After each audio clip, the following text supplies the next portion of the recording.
Okay, so what we want to do today is we want to do a little bit more sanding and grinding because we have to. There's a lot here that needs to be done. We've got fenders out there that need administration. We still have the roof and the quarter panels and stuff to do. Plus, we have to continue working on this panel over here. So that's what we're going to be doing this evening. It's, to be honest with you, it's not a huge amount of fun, but we have to do it. So we're going to do it. We'll make it fun. Mm-hmm. Yeah, well, that's why we brought Bob. Does something look different about Bobby? Mm-hmm. It does. I don't know. The glasses. I know exactly. Is it the glasses?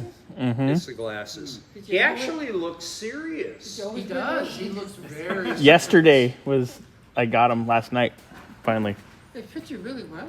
I mean, We picked a good one. it learns right. I didn't pick it. I was like, Danielle, pick something that fits my big ass head. Yeah, they look good on you. I can see better. So now you can I mean, see I don't need them. That's the No, point. of course not. You don't I don't need them. That's why they gave you the prescription. Yeah. No, it's for my, what is that thing? Stigmatism? Astigmatism? Yes. Astigmatism? Astigmatism? Yeah. Astigmatism. Yeah, the little letters aren't blurry anymore. Ah. They're not cut in half horizontally either. Okay, so I got a little bit of Yeah. show.